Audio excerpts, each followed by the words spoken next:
बेटा, तुम बहू को किसी अच्छे डॉक्टर को दिखा क्यों नहीं देते? कितनी तकलीफ में है बेचारी।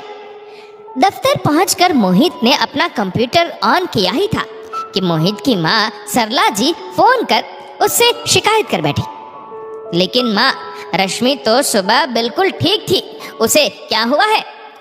मोहित को आश्चर्य हुआ, लेकिन सरला जी आगे बताने लगी। बेटा, आजकल दोपहर के वक्त बहू को सर में बहुत तेज दर्द होता है और बिस्तर से उठकर कोई काम करने में उसे चक्कर सा आ जाता है। आप ये क्या कह रही हो माँ? रश्मि ने तो मुझे ऐसी कोई बात कभी नहीं बताई। बेटा, शाम तक आराम करने के बाद उसकी तबीयत ठीक हो जाती है, लेकिन फिर भी अगर ऐसा ही चलता रहा तो आगे चलकर कोई बड़ी परेशानी ना हो जाए, इसलिए तुम उसे किसी अच्छे डॉक्टर को दिखाकर इलाज करवा दो। सरला जी ने अपनी बहू रश्मि की सेहत के प्रति चिंता जताई, लेकिन कुछ सोचते हुए मोहित ने सरला जी से एक सवाल पूछ लिया। माँ, दोपहर में रश्मि की तबीयत खराब हो जाती है, तो आजकल दोपहर का खाना कौन बनाता है? बेटा, इधर हफ्ते भर से दोपहर का खाना तो मैं ही बना रही हूँ और बहू को भी मैं उसके कमरे में ही दोपहर का भोजन दे आती हूँ। अच्छा माँ, तो रश्मि अभी क्या कर रही है? बेटा, वह तो अभी अभी सर में तेज दर्द होने की वजह से अपने कमरे में आराम करने गई है। ठीक है माँ, मैं थोड़ी देर में आपको फोन करता हूँ। ये कहते हुए मोहित ने फोन डिस्कनेक्ट कर दिया।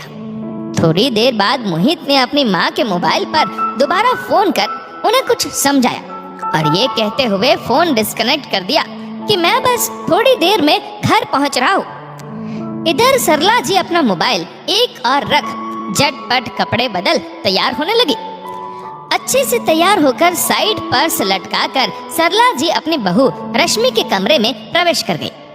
बहू, मैं थोड़ी देर में आती हूँ। तुम्हारी तबीयत खराब है, इसलिए तुम अपने कमरे में आराम करो और हाँ, दोपहर के खाने की चिंता मत करना, मैं आकर बना दूंगी।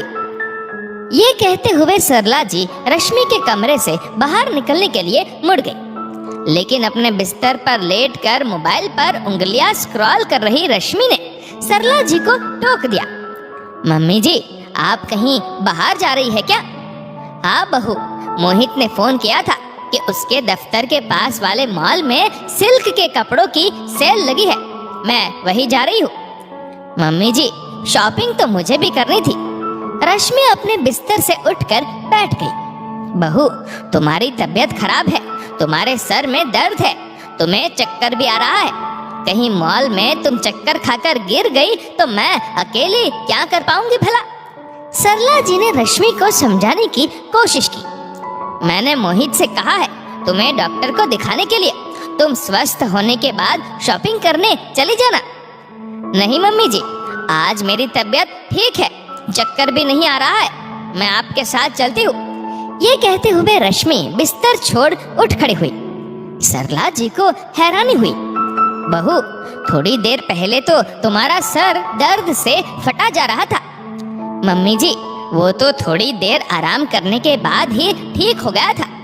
ये कहते हुए रश्मि झटपट अपने कपड़े बदलने कमरे से सटे वॉशरूम में चली गई। सरला जी भी बिना कुछ कहे रश्मि के कमरे से निकलकर अपने कमरे में चली गई। थोड़ी ही देर में रश्मि कपड़े बदलकर बिल्कुल तैयार होकर अपनी सास सरला जी के कमरे में जा पहुंची, लेकिन सामने खड़ी सरला जी पर नजर पड़ते ही रश्मि चौंक गई। मम्मी जी, आपने कपड़े क्यों बदल लिए? बहू, वो मोहित ने मना कर दिया।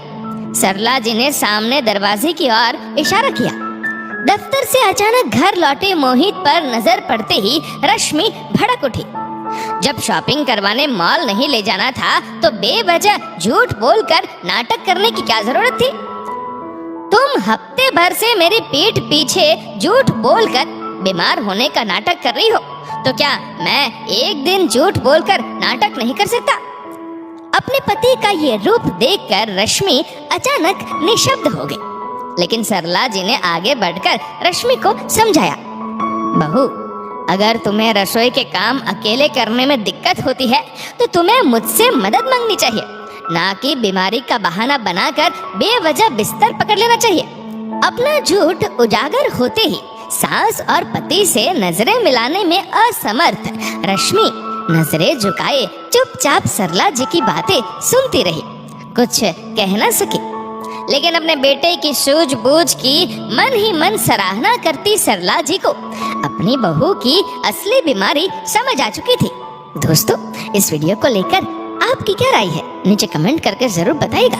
और अगर आपको वीडियो अच्छा लगा हो तो इस वीडियो को लाइक करेगा, शेयर करेगा ज्यादा से ज्यादा लोगों तक, और ऐसे ही और भी इंस्पिरेशनल वीडियोस के लिए सब्सक्राइब करें हमारे यूट्यूब चैनल को और फेसबुक पर फॉलो करें हमारे पेज को। धन्यवाद।